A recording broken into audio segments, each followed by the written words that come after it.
안녕하세요. 예수의 교회 유튜브 채널에 오신 여러분들을 주님의 이름으로 환영합니다.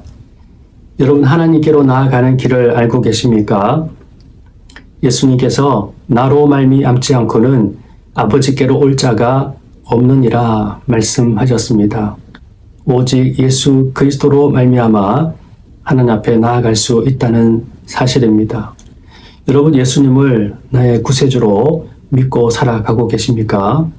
이 믿음은 나에게서 온 것이 아니고 사람에게서 온 것이 아닙니다. 성령께서 주신 선물이고 또 역사입니다. 성령의 역사로 말미암아 예수님을 구세주로 믿고 살아가는 것입니다. 우리 안에 거하시는 예수 그리스도로 말미암아 우리가 거듭난 새 사람이 되었고 이 믿음으로 하나님 앞에 나아갈 수 있는 길이 열렸다는 사실입니다. 영과 진리로 예배한다는 것은 성령의 인도하심으로 예수 그리스도로 말미암아 하나님 앞에 나아간다는 사실입니다. 오늘도 이 은혜를 주신 하나님 앞에 감사하는 마음으로 영과 진리로 하나님 앞에 나아가겠습니다. 오늘 함께 드릴 찬송은 시편 40편 16절 말씀으로 하나님 앞에 찬송 올려드리겠습니다. 주를 찾는 자는 다 주 안에서 즐거워하고 기뻐하게 하시며 주의 구원을 사랑하는 자는 항상 말하기를 여호와는 위대하시다 하게 하소서. 아멘. 오늘 하나님께서 우리에게 주시는 말씀은 신약 성경 히브리서 9장 27절 28절 말씀입니다. 한번 죽는 것은 사람에게 정해진 것이요 그 후에는 심판이 있으리니 이와 같이 그리스도도 많은 사람의 죄를 담당하시려고 단번에 들이신 바 되셨고 구원에 이르게 하기 위하여 죄와 상관없이 자기를 바라는 자들에게 두 번째 나타나시리라. 아멘. 남왕국 유다가 바벨론 왕 느부갓네살에 의해서 멸망하게 되었습니다. 바벨론의 포로로 사로잡혀가게 되었는데요. 하나님의 율법을 가진 선민 이스라엘 백성들이 이방 나라 바벨론에게 포로로 사로잡혀가는 참으로 처참한 상황이 펼쳐지게 되었습니다. 그들은 율법에 따라서 제사도 드렸고 또 안식일도 지키는 사람들이었습니다. 그런데 하나님 보시기에는 참으로 형편이 없었고 멸망받을 수밖에 없었다는 것을 보여주는 사건이었습니다. 남유다의 멸망에 대해서 예레미야 선지자는 이렇게 예언의 말씀을 선포했습니다. 예레미야서 27장 6절에서 8절 말씀에서 이렇게 말씀하고 있는데요. 이제 내가 이 모든 땅을 내 종 바벨론의 왕 느부갓네살의 손에 주고 또 들 짐승들을 그에게 주어서 섬기게 하였나니 모든 나라가 그와 그의 아들과 손자를 그 땅에 기한이 이르기까지 섬기리라. 또한 많은 나라들과 큰 왕들이 그 자신을 섬기리라. 여호와의 말씀이니라. 바벨론의 왕 느부갓네살을 섬기지 아니하며 그 목으로 바벨론의 왕의 멍에를 매지 않은 백성과 나라는 내가 그들이 멸망하기까지 칼과 기근과 전염병으로 그 민족을 벌하리라. 하나님께서는 아주 철저하게 온 땅으로 하여금 바벨론의 통치를 받게 하신다는 예언의 말씀을 예레미야를 통해서 주셨습니다. 하나님은 바벨론 왕 느부갓네살을 내 종이라고 말씀하고 있습니다. 그 역시 하나님의 주권 아래에 있다는 것을 말씀하는 것입니다.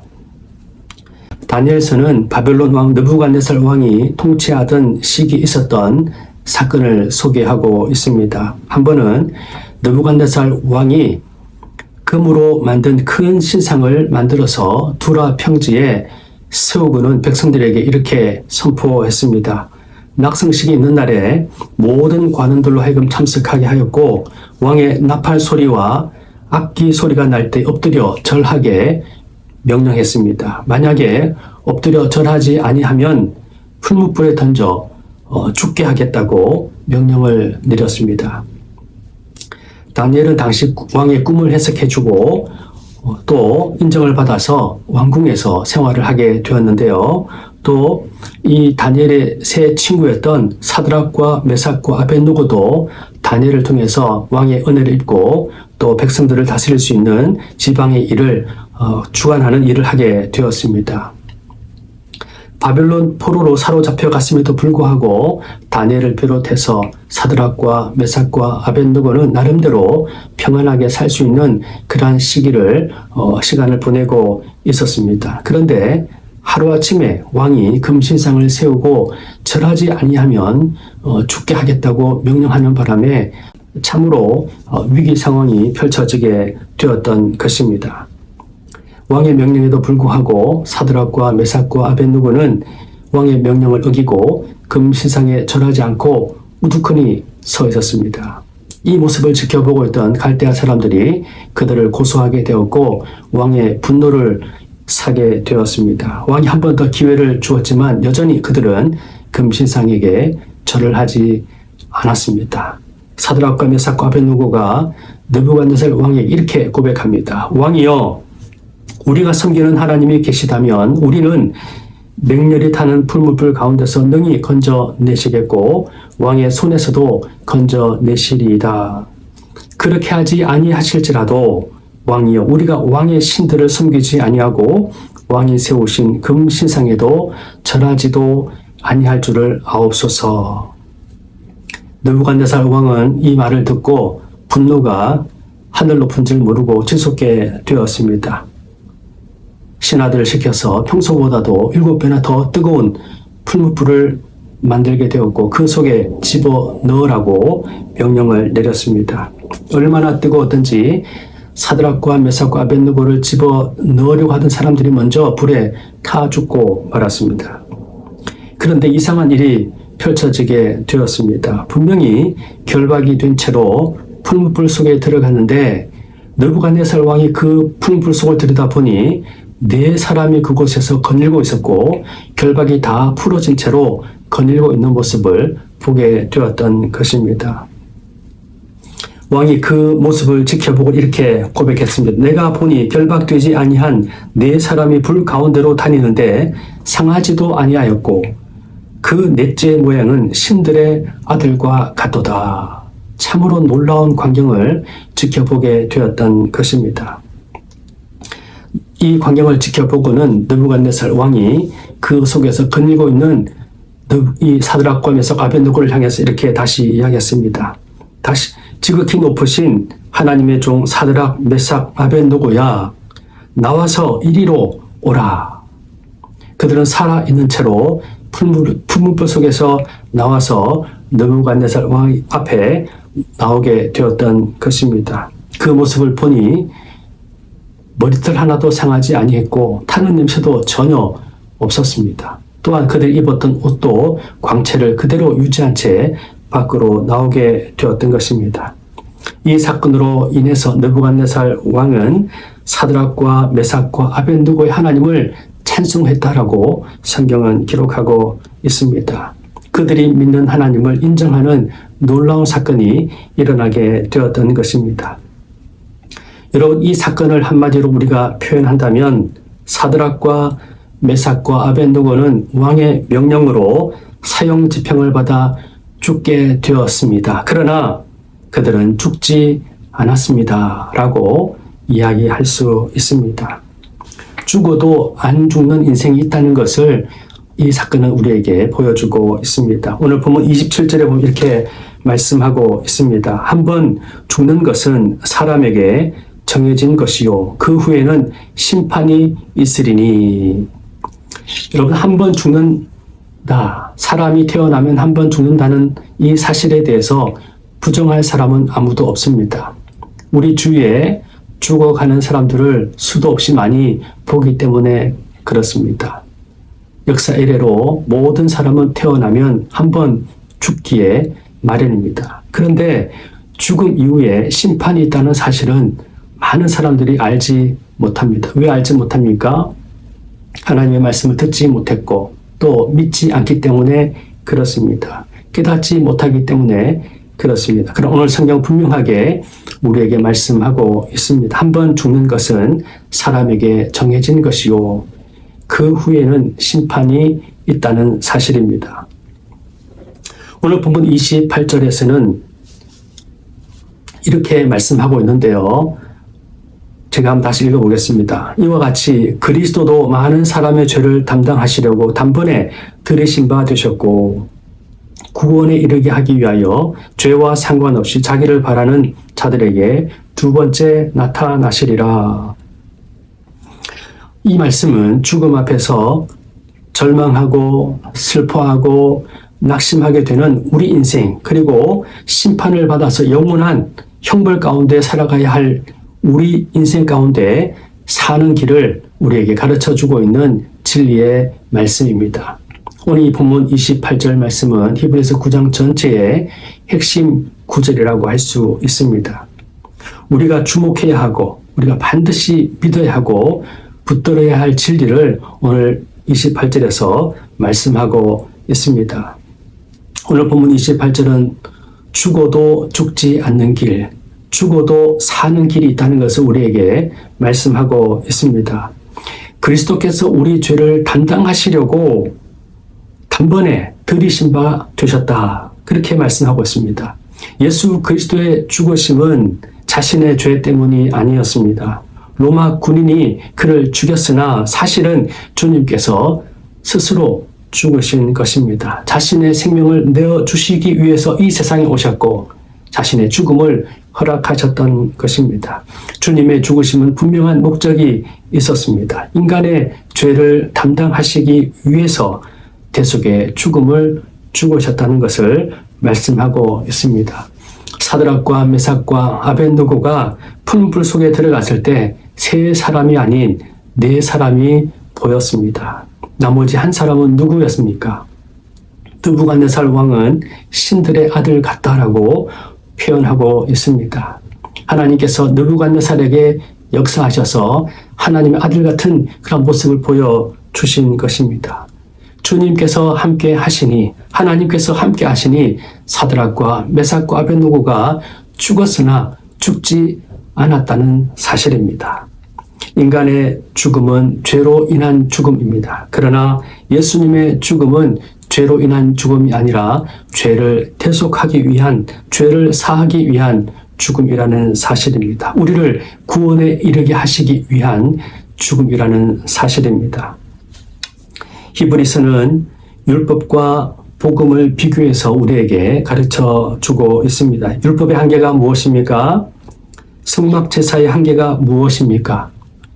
율법을 지켰던 이스라엘 백성들이 이방 나라의 포로로 사로잡혀가는 이런 어처구니 없는 일이 벌어졌다는 것을 우리가 볼 수 있습니다. 율법의 한계, 제사 제도의 한계를 의미합니다.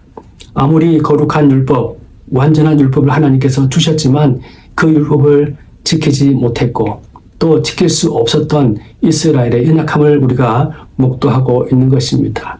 율법을 지키지 못하였기 때문에 이방 나라의 포로로 사로잡혀가는 수치를 당하게 되었던 것입니다.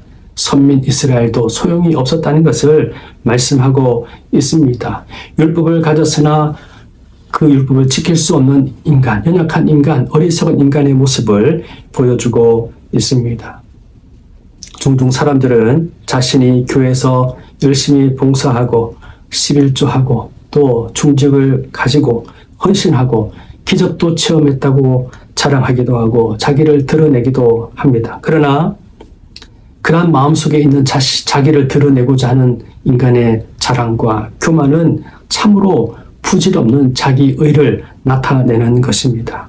이렇게 주님을 잘 섬겼더니 건강하게 되었고 출세하게 되었고 부자가 되었고 또 잘 먹고 잘 사는 인생을 살게 되었나라고 고백하는 것은 참으로 어처구니 없는 고백이라고 할 수 있습니다. 때로는 이러한 사람들이 간증자로 나타나서 자신이 이렇게 열심히 주를 섬겼더니 하나님께서 은혜 주셔서 이런 복을 받아 누리노라고 고백하는 사람들도 있습니다. 사람들의 부러움의 대상이 되기도 합니다.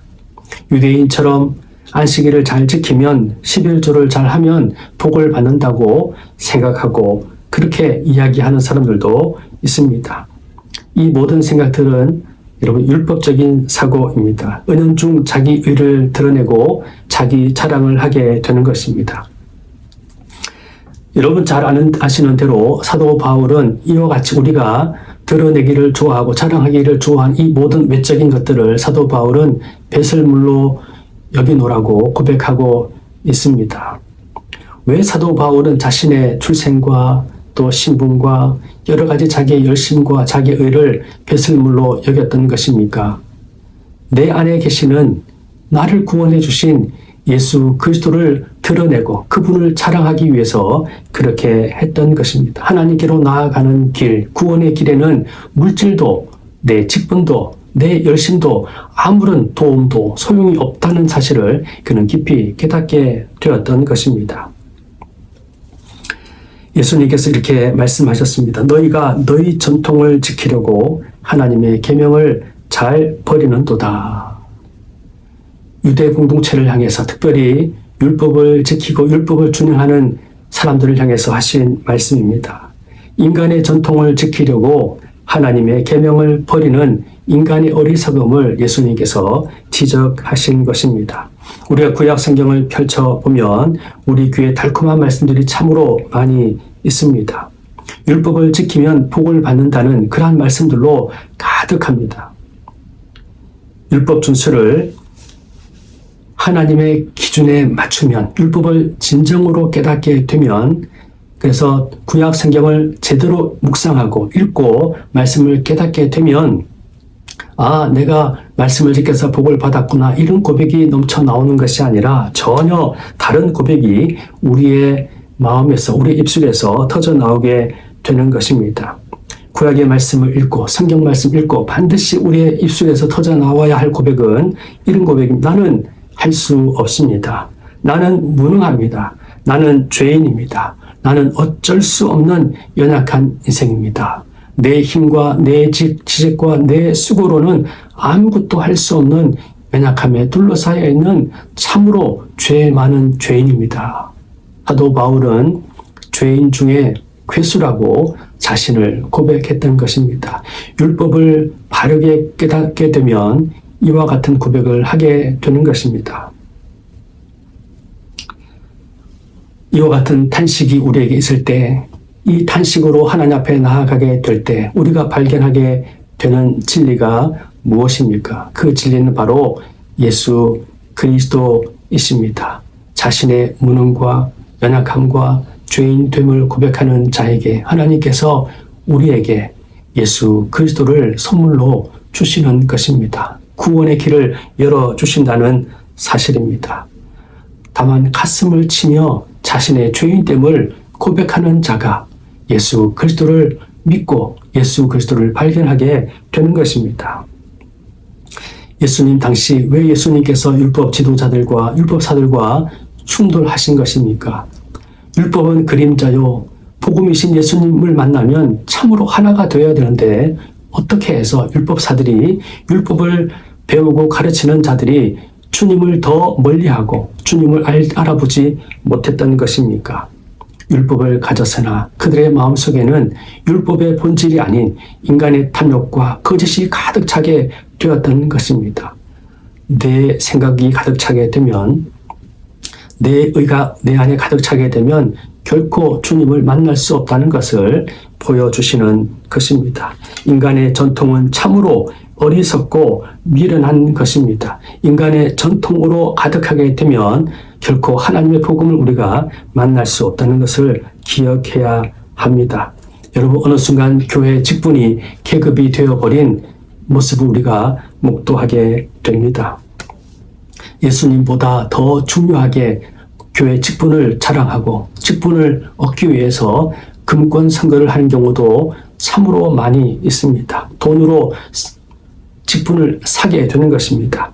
교단의 총회장 하기 위해서, 또 노회장 하기 위해서 돈을 쓰고, 또 여러 가지 불법을 저지른 일들이 참으로 비일비재하게 일어나고 있는 것을 우리가 볼 수 있습니다. 인간의 전통이 교회에, 또 총회에, 교단에 자리 잡고 있는 것을 우리가 볼 수가 있습니다. 예수님이 주인이 되셔야 하는데 인간이 높아지고 사람의 목소리가 커져버린 교회와 교단, 한국교회의 모습을 우리가 목도하고 있는 것입니다. 교회가 제도화되고 또 교회 규모가 커지면서 제도 가운데 갇혀서 인간의 생각으로, 인간의 그런 전통으로 모든 것을 또 주관하려고 하는 참으로 어리석은 모습들이 우리 가운데 많이 있는 것이 사실입니다. 고린도전서 16장 22절에서 이렇게 말씀하고 있습니다. 만일 누구든지 주를 사랑하지 아니하면 저주를 받을지어다. 우리 주여 오시옵소서. 요한계시록 22장 20절에도 이렇게 말씀합니다. 증언하신 이가 이르시되 내가 진실로 속히 오리라 하시거늘 아멘. 주 예수여 오시옵소서. 여러분, 초대교회 성도들은 이와 같은 고백을 항상 드리며 살았습니다. 주여 어서 오시옵소서. 우리의 주여. 마라나타. 여러분, 마라나타는요, 마라나는 우리 주님 이런 뜻이고요. 타는 오시옵소서, 그런 의미를 가지고 있습니다. 우리의 시선이 나의 명예, 나의 출세, 나의 성공, 세상적인 것에 우리의 시선을 두지 아니하고 우리의 구원자이신, 우리의 왕이신 마라나타, 우리의 왕이신 주님을 바라보고 주님을 기다리고 주님을 기대하고 주님을 사모하는 이 믿음이야말로 하나님께서 가장 기뻐하시는 우리의 삶의 모습이라는 사실을 꼭 기억하시기를 바랍니다. 주님께서 오늘 말씀하십니다. 다시 오실 것이라고. 다시 오실 때에는 우리에게 허락하신 이 구원이 완성이 되는 때라고 말씀하고 있습니다. 마라나타, 주여 어서 오시옵소서. 우리의 주여 어서 오시옵소서. 이 간절한 믿음과 소망으로 가득한 삶이 되시기를 주님의 이름으로 축복합니다. 하나님 아버지, 감사합니다.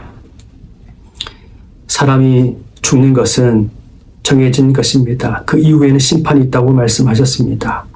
우리의 죽음을 대속하시기 위해서, 우리의 죄를 대속하시기 위해서 예수님께서 인간이 되셔서 친히 죽으시고 부활하시고 다시 이 땅에 오심으로 말미암아 우리에게 구원을 완성시켜 주시니 참으로 감사합니다. 주님, 이 세상에 있는 것들 사랑하지 않게 하시고 사람을 의지하지 않게 하시고 세상의 것을 추구하며 살지 않게 하시고 우리의 모든 것 대신 예수 그리스도를 믿고 바라보고 의지하고 주의 다스림 가운데 살아가는 우리의 삶이 될 수 있도록 인도하여 주시옵소서. 우리의 영혼을 통치하여 주시고 우리 육신을 통치하여 주시고 가정과 모든 삶을 주장하여 주셔서 하나님의 선하신 뜻이 이루어지게 하여 주시고 하나님께서 허락하신 귀한 사명 잘 감당하는 믿음의 삶이 되게 하시고 다시 오실 주님을 기대하고 바라보고 믿고 살아가는 믿음의 용사들이 다 될 수 있도록 인도하여 주옵소서. 우리의 가정을 지켜주시고 우리나라와 민족을 주님 친히 통치하여 주시고 어리석고 미련한 자들의 모든 생각들을 도말하여 주시며 이 땅에 하나님의 나라가 튼튼히 세워지게 하여 주옵소서. 세계 열방 가운데 하나님의 영광이 나타나게 하시고 주의 뜻이 이루어지게 하여 주옵소서. 이제는 우리 구주 예수 그리스도의 크신 은혜와 하나님 아버지의 놀라우신 사랑과 성령이 교통하시며 역사하시며 충만하시니 예수님의 교회 모든 구독자들과 함께 예배하는 모든 주의 백성들 위해 이제부터 영원토록 함께 하옵시기를 간절히 축원하옵나이다. 아멘.